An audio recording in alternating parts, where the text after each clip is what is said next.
माननीय प्रांत संघचालक जी, या ट्रस्ट से अध्यक्ष महोदय, उपस्थित नागरिक सज्जन, माता भगिनी,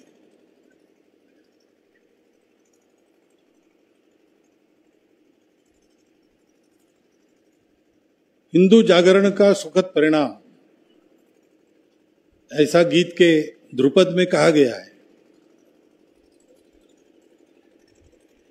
हम सब लोग अनुभव करते हैं अपने देश के जीवन में, और एक अच्छे परिवर्तन का समय आया है। विश्व में हमारी प्रतिष्ठा बढ़ी है, विश्व का ध्यान हमारे तत्वज्ञान और संस्कृति पर गया है। सारे विश्व को लगता है कि यहीं से हमको राहत मिलेगी। हम लोगों का राष्ट्रीय पुरुषार्थ भी बढ़ गया है, और इसलिए उसके स्वाभाविक परिणाम हमारे राष्ट्रीय जीवन से लेकर तो अपने अपने व्यक्तिगत जीवन तक सर्वत्र कुछ न कुछ मात्रा में हमको दिखाई देते हैं।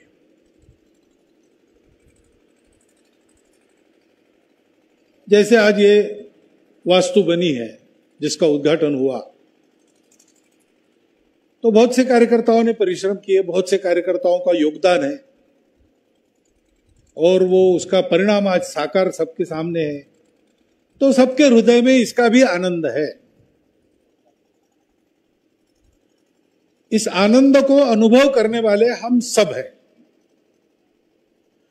परंतु यह आनंद हमारे तक आ पहुंचा, इसके लिए जिन जिन लोगों ने परिश्रम किए,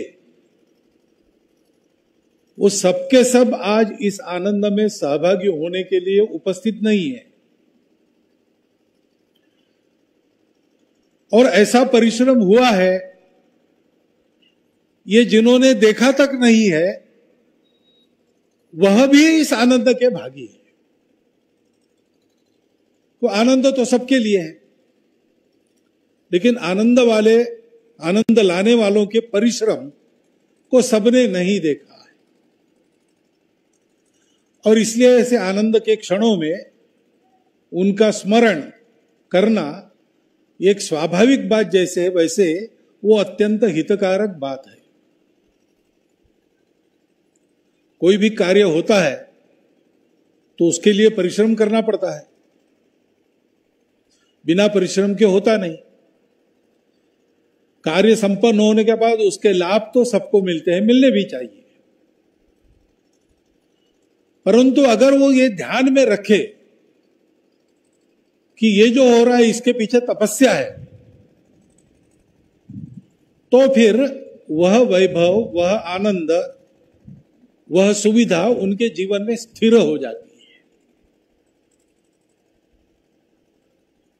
जो परिश्रम करते हैं उनके मन में फल प्राप्ति की आकांक्षा नहीं होती है। फल प्राप्त होना चाहिए इसीलिए परिश्रम करते हैं, लेकिन वो हमारे ही सामने हो ऐसा उनका आग्रह नहीं रहता है। ये होना चाहिए, मेरे सामने नहीं हुआ तो मेरे बाद हो। सात्विक कार्यकर्ता ऐसे ही सोचता है,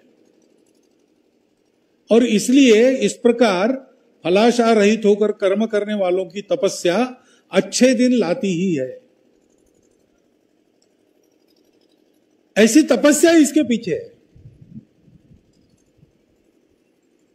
एक शिकार में गया हुआ राजा और रास्ता भूल गया अपने सेवकों सहित। फिर वो एक झोपड़ी में पहुंचा, वहां एक महात्मा बैठे थे। उनको पूछा कि भूख प्यास से पीड़ित हूं और ये जंगल है तो कुछ दिख नहीं रहा है, तो कहीं व्यवस्था हो सकती है क्या? तो महात्मा जी ने कहा कि वो सामने जो जंगल दिख रहा है उसमें अंदर जाओ तो आपको वहां मिल जाएगा सब। तो राजा अपने सेवकों सहित अंदर गया, तो अंदर एक अच्छा बड़ा मैदान, उसमें मंडप लगा हुआ है, साथ में स्नान और हाथ पैर धोने की सब व्यवस्था है, और स्वागत करने वाले भी आए, आइए आइए महाराज, आप ही की राह देख रहे थे, स्नान कीजिए, ठीक हो जाइए, भोजन के लिए आइए, सब प्रकार की सेवा करके उन्होंने और राजा को तृप्त किया। विश्राम करने के लिए भी वहीं पर मंडप बना था, उसमें राजा विश्राम के लिए सो गया। जागता है तब देखता है कि कहीं वो मंडप नहीं है, वो लोग नहीं, कुछ नहीं है, जंगल में ही है। तो आश्चर्य लगा उसको, सपना था क्या, लेकिन पेट में भूख तो है नहीं, अच्छे भोजन की स्मृति अभी भी है, विश्राम भी हो गया, स्नान वान कर लिया है, उसकी भी एक ताजगी रहती वो है। तो अनुभव तो सत्य है लेकिन दिख नहीं रहा है कुछ भी। तो जंगल के बाहर आता है तो उसको सामने वो कुटिया दिखी। तो महाराज जी के पास गया कि महाराज जी आपने यहां भेजा, हमारी सारी व्यवस्था हो गई, लेकिन वो सब दृश्य गुप्त हो गया, ये क्या आपकी तपस्या का चमत्कार है? तो महाराज जी ने कहा चमत्कार नहीं है, यहां मेरी तपस्या है, उसकी कुछ शक्ति है। ऐसे जो भूले भटके पांथस्थ इधर आ जाते हैं उनके लिए मैं उसका उपयोग करता हूं। तो मेरे तपस्या के कारण ही वो हुआ, लेकिन वो मैं मेरे लिए उसका श्रेय नहीं लेता हूं, वो तपस्या है ही सेवा के लिए। तो फिर राजा ने पूछा कि महाशय आप अगर हमारी इतनी सेवा अपने तपोबल से कर सकते हो तो आप ये टूटी फूटी झोपड़ी में क्यों रह रहे? आप भी उसी रचना में रचना शाश्वत बनाकर उसमें रह जाओ, आपके भी दिन अच्छे कटेंगे। तो महात्मा ने हंस दिया और उनका राजा तुम समझते नहीं हो, जिस दिन इस तपस्या का उपयोग मैं स्वयं के लिए करूंगा उस दिन से इसका बल नष्ट हो जाएगा। ये जो हम सुखद परिणाम कहते हैं किसी भी बात में, इस भवन के निर्माण में हो या आज के अपने देश की बदली हुई परिस्थिति में हो, इसके पीछे ऐसा निष्काम परिश्रम है। ज्ञान चाहिए, सक्रियता चाहिए, तब होता है। काम करना आसान बात नहीं, परिश्रम करना पड़ता है, शरीर मन बुद्धि से झीझना पड़ता है और सोच के करना पड़ता है। उभाभ्याम एवं पक्षाभ्याम यथा खे भक्षणाम गति तथैव ज्ञान कर्मभ्याम जायते परमम पदम। परम पद की प्राप्ति होनी है, श्रेष्ठ काम होना है, तो जैसे पक्षियों की गति दो पंखों से रहती है, ज्ञान और कर्म ये दो ऐसे पंख है जिससे परम प्राप्त होता है। परंतु ज्ञानी अगर है तो अहंकार हो सकता है। ज्ञान राम में भी था, ज्ञान रावण में भी था, लेकिन अंतर यह रहा कि रावण में अहंकार था, राम में अहंकार नहीं था। इसलिए दोनों के ज्ञान के, दोनों वेदज्ञ थे, दोनों शिव भक्त थे, सारी बातें समान होने के बाद भी परिणाम अलग निकले, क्योंकि ज्ञान को अहंकार की बाधा हो सकती है। नवल अहंकाराची गोठी न लगे ज्ञानियाची अज्ञानियाची पाठी, ज्ञानियाच्या पडे कंठी प्राण कंठी आणि तसे, ऐसी उक्ति है। और कर्म अगर है तो कर्म में भी उसकी दिशा ठीक नहीं रही तो विक्षिप्त कर्म हो जाता है, वो सुखद नहीं होता, घोर कर्म हो जाता है। घर में जाते हैं, धूप में से वापस पानी मांगते हैं तो केवल पानी का ग्लास नहीं आता, लोटा भर पानी आता है, उसके साथ गिलास रहता है, साथ में गुड़ की एक डली भी रहती है। और ऐसे ही होटल में जाओ और पानी मांगो तो वेटर तुच्छता से देखता है कि खाता पीता कुछ नहीं, पानी पी के चला जाएगा। वो अपनी उंगलियां डुबोकर ग्लास लाके पटकता है और बाहर जाते समय मालिक को कहता है खाया पिया कुछ नहीं, पानी पी के जा रहा है, इन्हें बदनामी करता है। ऐसा नहीं होता है। ज्ञान और कर्म के साथ प्रयास करने से सुखद परिणाम आता है। ये कब होता है? तो एक तीसरी बात है, उसको कहते हैं भक्ति। ज्ञान और कर्म अगर दो पंख है तो उन पंखों को धारण करने वाला पक्षी भक्ति है। बिना भक्ति के कर्म विक्षिप्त कर्म हो जाता है, ज्ञान अहंकारी हो जाता है। भक्ति से इन दोनों के संयोग से सुखद परिणाम आते हैं। और उस भक्ति के घटक है, पहला है प्रेम, अपनापन। अच्छे पढ़े लिखे नौजवान अपना करियर वगैरह सब छोड़कर संग बताएगा वहां, संग बताएगा वो काम करने में अपनी जिंदगी खपा देते हैं। उत्तर से दक्षिण, पूरब से पश्चिम, कहीं भी जाने के लिए तैयार रहते हैं। किसी भी दायित्व का वहन करने के लिए तैयार रहते हैं। जो दायित्व आया उसके लिए अपने आप को योग्य बनाते हैं। अपनी रुचि अरुचि सबका त्याग करके क्यों करते हैं?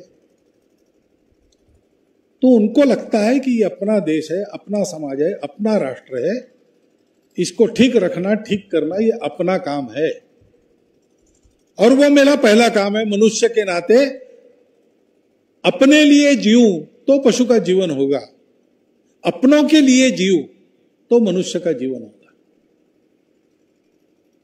ये अपनापन उस भक्ति का पहला घटक रहता है। और आदमी अपने अहंकार को छोड़ देता है। इतना बड़ा पुरुषार्थ सामान्य से लगने वाले लोग हैं, लेकिन दुनिया हिल जाए ऐसे पराक्रम एक एक का है। कितने ही घरों में उनके स्थान बने हैं, कितने ही मनों में उनके स्थान बने हैं। जो किया है वो आज हम सुनते अथवा पढ़ते तो हमको आश्चर्य लगता है। ये ट्रेनिंग कहां हुआ? ये ट्रेनिंग की बात नहीं है, ट्रेनिंग में नहीं होता है।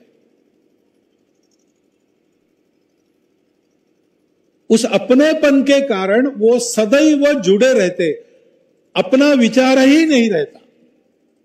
मेरा क्या, मेरा कैसा, ये नहीं रहता।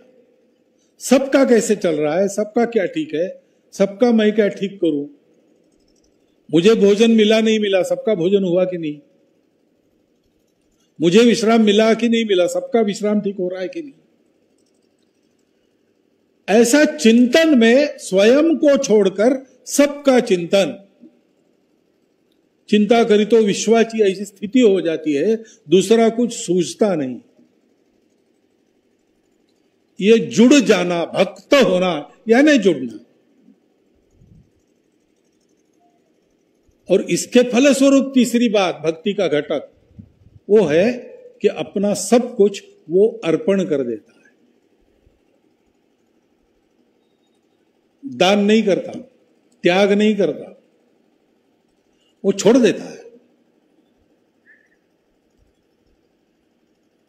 दान करने में भी मैं दान कर रहा हूं, किसी पर उपकार कर रहा हूं, ऐसी भावना रह सकती नहीं रहती। त्याग करने में भी मैंने अपना कुछ दिया ऐसा आदमी सोचता है, वो भी नहीं रहता। त्वदीय वस्तु गोविंदम तुभ्यमेव समर्पितम। ये सब कुछ मिला है वो इन्हीं सबसे मिला है,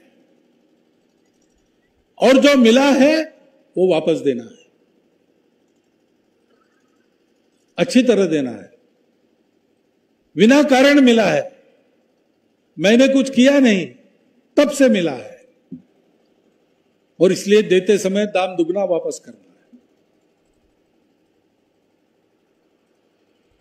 स्वप्न में भी वही ध्येय पुनीत विचार रहता है।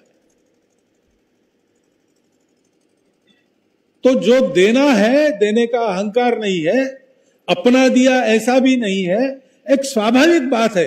ये नहीं करो तो क्या करो, यही तो करना है। इस प्रकार का एक स्वाभाविक अर्पण हो जाना, उसको कहते हैं समर्पण। प्रेम, भक्ति और समर्पण से मिलकर जो साधना बनती है, वो साधना ज्ञान और कर्मों को धारण करके ये सुखद परिणाम लाती है। जब बताया दत्ता जी के परिचय में, दत्ता जी भाले और समर्पण ये दो समानार्थी शब्द है। भुवन को उसका नाम दिया है, उसके पीछे उद्देश्य है। यहां बैठे हुए लगभग सबका योगदान उस भवन को बनाने में है, लेकिन हम बना सके इसका कारण कौन है? इसका कारण वो समर्पण है।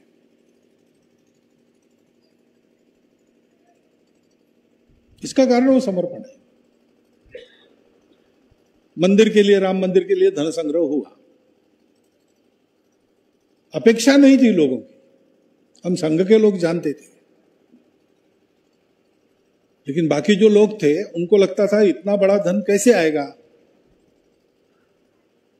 लोग जैसे राह ही देख रहे थे, प्रत्येक ने दिया। क्यों दिया?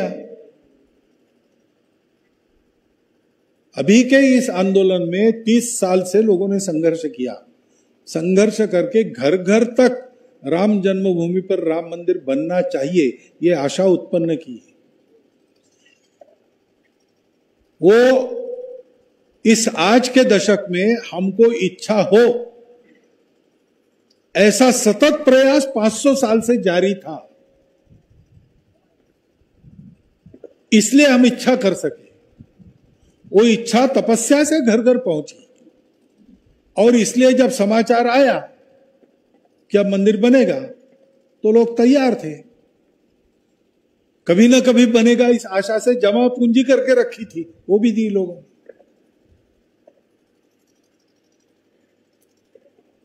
ये जो दिखता है एकदम सारे देश का खड़ा होना, 22 जनवरी को रामलला के मूर्ति के दर्शन करते ही संपूर्ण देश गदगद हो गया। ये जो हमने अनुभव किया है ये अपने आप नहीं होता है, इसमें दो ही बातें हैं, एक रामलला की कृपा है, दूसरा इसके पीछे जो कठोर तपस्या हुई है, बलिदान हुए हैं, समर्पण हुआ है। मालूम नहीं था होगा नहीं होगा, लेकिन होना ये उचित बात है तो उसके लिए बलिदान भी दे दिए लोग। वो स्मरण में रहे, इसलिए नाम दिया है समर्पण। क्योंकि ऐसा बनता है, सुविधा होती है, साधन हाथ में आते हैं, तो पहले से काम आराम से होता है, ज्यादा परिश्रम नहीं करने पड़ते। ये भवन है, इसमें एक कार्यक्रम हो सकता है 200-250 लोगों का। पहले अगर 200-250 लोगों का कार्यक्रम करना पड़ता था तो ढूंढना पड़ता था, ढूंढना पड़ता था, जगह मिलती थी, ऐसी मिल गई अच्छा है, नहीं तो पैसा देना पड़ता था। अब ऐसा नहीं है, अब एक स्थान है, आसानी से 200-250 लोगों का कार्यक्रम यहां हो सकता है, बाकी चिंता कुछ नहीं रहेगी, व्यवस्था का भार भी कम हो जाएगा क्योंकि पहले से कुछ बना है। अच्छा है, ये होना चाहिए, तपस्या होनी चाहिए ज्ञान कर्म के साथ। इसका अर्थ ये नहीं है कि विनाकारण हम अपने आप को घिसते रहे। साधन है तो उसका उपयोग करना चाहिए, उसके कारण कार्य की गति बढ़ती है।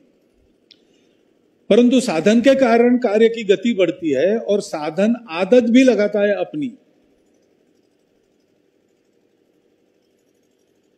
उसका लाभ यह है कि गति बढ़ती है, उसका नुकसान यह है कि वो अपनी आदत हमको लगाता है।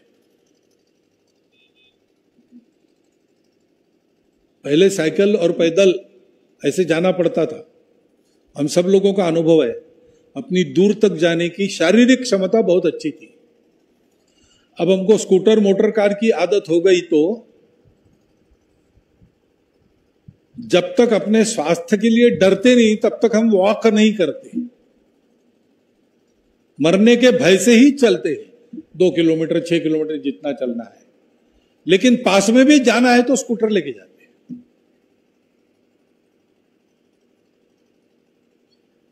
सब्जी लाने के लिए वाहन लेके जाते हो और घर में एक साइकिल रखते हैं जो चलाते तो है लेकिन आगे नहीं जाती, उस पर व्यायाम करते हैं। ऐसे क्यों हो गया? क्योंकि साधन की आदत लगती है, सुविधा की आदत लगती है। सुविधा चाहिए, गति बढ़ती है, साधन चाहिए, गति बढ़ती है। लेकिन साधन का, सुविधा का उपयोग करके उसके स्वामी बने रहना, उसको अपना स्वामी नहीं बनने देना, ये करने की बात है। जिनको वो तपस्या पता है उनके लिए तो अधिक आसान है, लेकिन जिन्होंने देखा ही नहीं, वो तपस्या देखी नहीं, उनके लिए बहुत कठिन है। उनको भी आसान हो ये करना, इसलिए नाम दिया गया समर्पण। ऐसे भवनों में जब जाते हैं तब अपने पहले दिन याद करना। उस समय कार्यालय होते थे क्या? उस समय ये सारी सुविधाएं रहती थी क्या? स्वयंसेवकों के घरों का ही उपयोग होता था।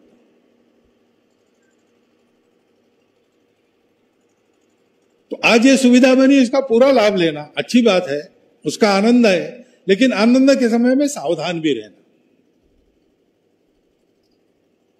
वो जो अपनी सिद्धता थी, मेरा सब कुछ समर्पण, वो अपनी तैयारी बनी रहे, फिर यह साधन अपना सेवक बन के काम करेगा। आनंद का क्षण है, सबने परिश्रम किया है, उसके चलते एक स्वप्न साकार हुआ है, अच्छी तरह साकार हुआ है, अच्छा भवन बना है, परंतु इस भवन का उपयोग हमको करना है, इस भवन के आदि हमको नहीं होना है। और दूसरी बात है कि ऐसे भवन जो बनते हैं, यहां छात्रावास रहेगा, अन्य भी कई बातें चलेगी समाज के उपयोग की, और संघ का कार्यालय भी इसमें रहेगा। तो संघ का कार्य क्या है? यही कार्य है, समाज में भक्ति और समर्पण जगाना। संघ का कार्य करने की आवश्यकता क्यों प्रतीत हुई संघ निर्माता को? तो उन्होंने देखा कि देश में सब कुछ है, संख्या है बहुत बड़ी, कर्तृत्ववान लोगों की संख्या है, बुद्धिमान लोगों की संख्या है, अच्छे त्यागी नेता भी है, परंतु कार्य फलद्रुप नहीं होते, पूर्ण यशस्वी नहीं होते, शाश्वत उपाय नहीं कर पाते, बार बार करना पड़ता है। इसका कारण क्या है? हम लोग अपने आप को भूल गए, अपने आप को भूल गए, इसलिए अपने कौन है उनको भी भूल गए, और हम में भेद और स्वार्थ की बीमारी लग गई।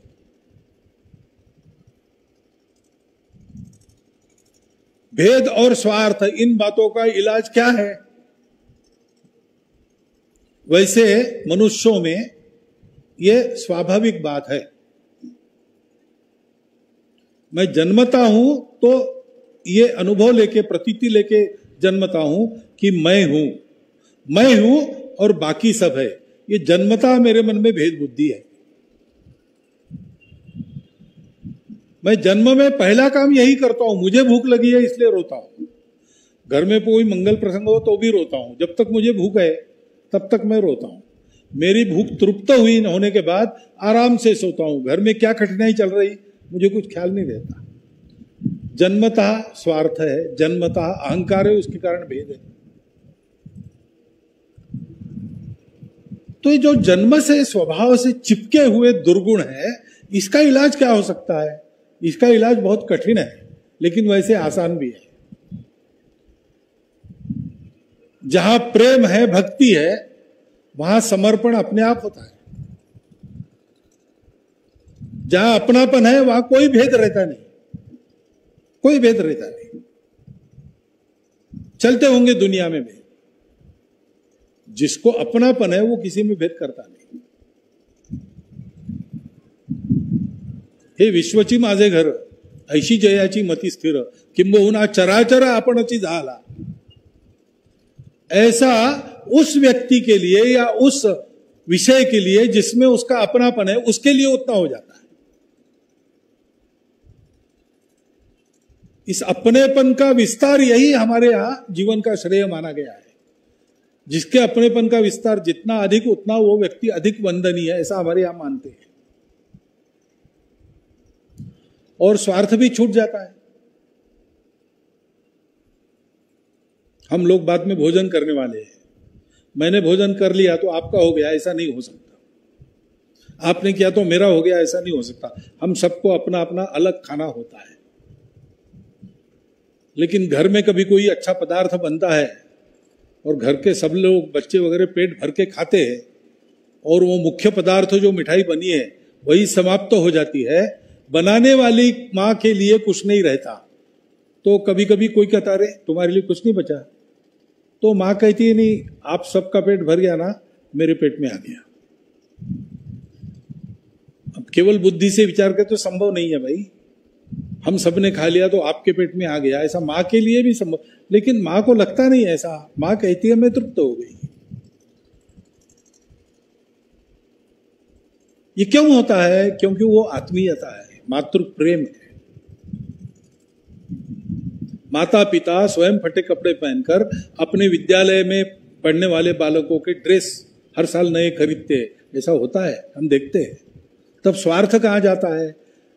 आत्मीयता, भक्ति, प्रेम के आगे स्वार्थ और भेद टिक नहीं सकते।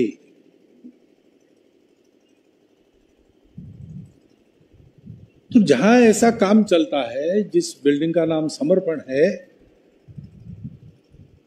आज हम उसके निर्माण का आनंद तो कर रहे हैं, लेकिन आगे इसमें प्रवेश करने वाले व्यक्तियों को इन सब बातों का अनुभव होना चाहिए, प्रतीति मिलनी चाहिए। स्वार्थ और भेद जीवन से हटाकर सद्गुण संपन्न व्यक्ति के निर्माण के लिए संघ शुरू हुआ। भेद और स्वार्थ से जर्जरित समाज को भेद और स्वार्थों को नष्ट करते हुए एक रस, एक समाज बनाने के लिए, समता युक्त शोषण मुक्त समाज उत्पन्न करने के लिए संघ शुरू हुआ। इन सब बातों का अनुभव जहां संघ का कार्यालय जिसको कहा जाता है, उस वास्तु में सबको होना चाहिए। हम सबका योगदान उस भवन को बनाने में है। इसलिए एक अर्थ में ये हमारा भवन है, और हमारा भवन है, उसके अंदर आने वाले को हमारा अनुभव भी मिलना चाहिए। यह हम सबका दायित्व है। बाद में भी हमने आज एक कार्य संपन्न किया, उसके आनंद में यहां पर एकत्रित है, हर्ष को मनाएंगे, बहुत अच्छी बात है। परंतु यह भी भान रहना चाहिए कि ऐसा करके हमने एक नया दायित्व अपने सर पे लिया है। भवन तो बन गया, वातावरण हमको बनाना है। भवन बनाने में भी हमारा परिश्रम लगा, वातावरण बनाना और बनाए रखना, इसमें भी वैसा ही परिश्रम हमको लगाना पड़ेगा।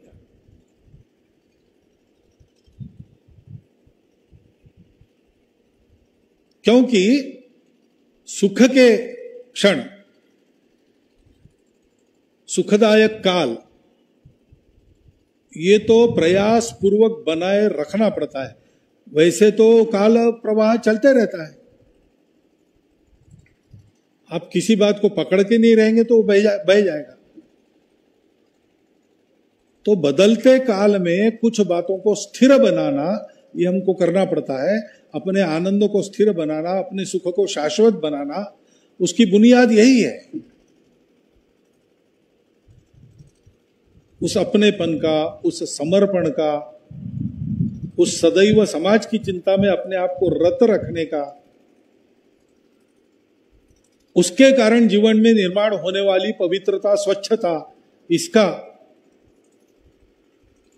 यह सारा अनुभव जहां जहां पर ऐसे पूंजीभूत कार्य के स्थान होते हैं, वहां वहां मिलना चाहिए। कोई व्यक्ति जाके आता है, वो कहता है कि वहां का वाइब्रेशन बहुत अच्छा है। ये वाइब्रेशन क्या होता है? वहां के व्यक्तियों के सामूहिक आचरण के कारण वहां के वातावरण में ही एक प्रतीति आती है। ये प्रत्यक्ष है, वो यहां आनी चाहिए। तब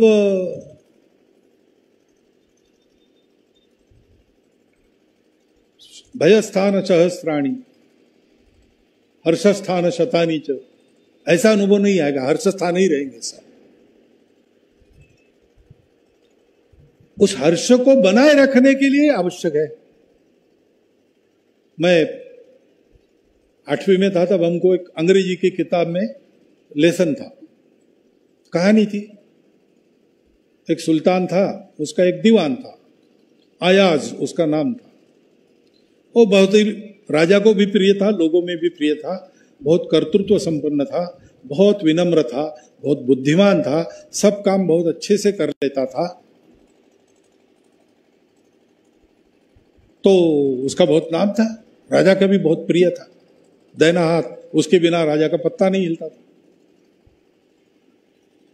अब तब भी ऐसा ही था, क्योंकि उसमें लिखा है कि इसके कारण कुछ और दरबार के लोग उससे जलने लगे। तो राजनीति में होता ही है, जो आगे जाएगा उससे जलने वाले अपने आप तैयार होते हैं।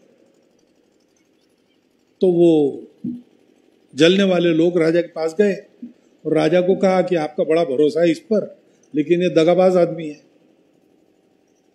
ये रोज रात को उठकर शहर के बाहर जाता है, चोर दरवाजे से, जंगल में एक भूता मकान है, वहां जाता है, क्या करता है पता नहीं, कुछ षड्यंत्र आपके खिलाफ ही पकाता होगा, क्योंकि अब इसको और ऊपर जाना है तो दूसरा स्थान नहीं है, आपकी गद्दी इसको लेनी पड़ेगी।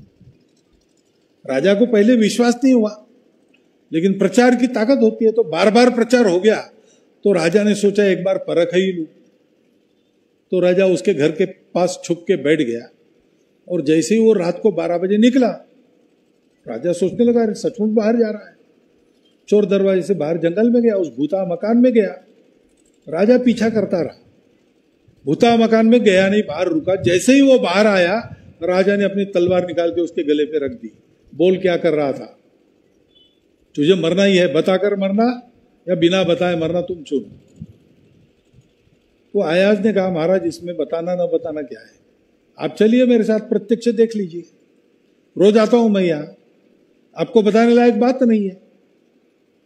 तो राजा ने उसके पीठ को तलवार लगाकर उसको आगे आगे चलाया। भूता मकान का सबसे अंदर का कमरा था, वहां वो ले गया। वहां एक लकड़ी की संदूक थी बहुत बड़ी, उसको उसने खोला, अंदर झांका, और फिर सीधा होके राजा को कहता है इतना ही मैं करता हूं और वापस आता हूं। तो राजा ने फिर से उसको झुकाया, गर्दन पकड़ी उसकी, और स्वयं झांक के देखा तो उसमें एक फटा पुराना कोट था। तो राजा ने कहा इसको देख के तुम वापस जाते हो क्यों, इसमें क्या पड़ा है? तो महाराज ऐसा है, आज तो मैं आपका वजीर हूं, इस पूरे सल्तनत में मेरा नाम है, आसपास की सल्तनतों में भी मेरी बुद्धि की धाक है, आपका मैं सबसे प्रिय सेवक हूं, ये सब बातें हैं। लेकिन इस शहर में मैं अपना नसीब परखने के लिए आया, तब मेरे पास केवल यही था, आज मैं ऐसा बन गया हूं, लेकिन मैं वहां से चला हूं, मुझे याद रहे, क्योंकि ये कब आया कब जाएगा कोई भरोसा नहीं है। मैं तब भी था, मैं आज भी हूं, मैं कल भी रहूंगा, मैं जैसा था ठीक था वैसा मैं रहूं। इसलिए रोज आके मैं इसको देखता हूं और याद करता हूं कि दिन ऐसे भी थे, लेकिन मैं जैसा था उसमें निकल पाया। दिन फिर बदलेंगे तो मेरा ऐसा होना, यही मेरे काम की बात रही। सुख सुविधा दुख कष्ट ये सब आने जाने वाली बातें रहती है। मनस्वी कार्यार्थी गणयति न दुखम न च सुखम। स्वर्गीय दत्ता जी ऐसे मनस्वी कार्यार्थी थे, उन्होंने सुख दुख की परवाह कुछ की नहीं। इमरजेंसी के दिनों में बीमार हो गए, उनका क्या उपचार हुआ पता नहीं, अंत्य विधि भी चुपचाप करना पड़ा, लेकिन उनको कोई फिक्र रही होगी ऐसा बिल्कुल नहीं है। क्योंकि जिस दिन वो प्रचारक निकले उन्होंने अपने आप को दे दिया, अब मेरा जो कुछ होगा संघ तय करेगा, और संघ जो तय करेगा वो ठीक ही करेगा। संघ काम करते करते मेरा जो कुछ होगा वो ठीक ही होगा। ऐसी सोच सब प्रचारक और लाखों स्वयंसेवक रखकर काम करते आए, इसलिए आज कार्य का ये स्वरूप खड़ा है। ऐसी भावना से प्रेरित होकर सब प्रकार के लोगों ने देश के लिए अनेक अच्छे अच्छे काम किए, इसलिए आज हम दुनिया का एक उभरता हुआ देश बनकर अपनी गर्दन सीधी करके दुनिया के सामने सीना तान के खड़े रह सकते हैं। कुछ लोगों ने उसको देखा है, कुछ लोगों ने नहीं देखा है। 57% देश की नई पीढ़ी है, उसको वो पता नहीं है, इमरजेंसी भी पता नहीं है, उसके पहले विभाजन पता नहीं है, स्वतंत्रता का संग्राम पता नहीं है, कैसे लोग थे, कितने ऊंचे कितने गहरे थे, कैसा कैसा त्याग किया, देखा नहीं है। परंतु कुछ फटे पुराने कोट है, उनको अगर देखते रहेंगे तो आज की जो स्थिति परिश्रम से बनी है उसको अधिक ऊंचा करना, अधिक आगे बढ़ाते जाना। बढ़ने की तो कोई सीमा होती नहीं, इतना आगे जिसका कोई छोर नहीं, जहां पूर्णता ही मर्यादा हो, सीमाओं की डोर नहीं। बढ़ना तो यात्रा है, पहुंचना पूर्णता तक है। पूर्णता तक पहुंचने का बल यही सोच, यही समर्पण, यही नाम, यही दत्ताजी भाले जैसों के नाम उनको वो प्रेरणा देंगे। और इसलिए आज के आनंद की जय हो, लेकिन उस समय आने वाले कर्तव्य की भी जय मन में रखकर हम इन सब बातों का विचार करके रहेंगे, ऐसा मुझे विश्वास है। आपके सामने और इतना सब कुछ मैं बोला हूं, वो शांतिपूर्वक आपने सुन लिया, इसलिए आपका धन्यवाद करते हुए मैं मेरा भाषण समाप्त करता हूं।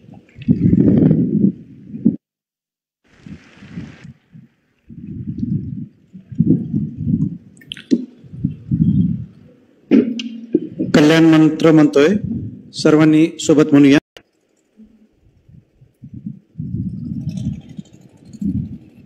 माननीय प्रांत संघ चालक जी, या ट्रस्ट से अध्यक्ष महोदय, उपस्थित नागरिक सज्जन, माता भगिनी,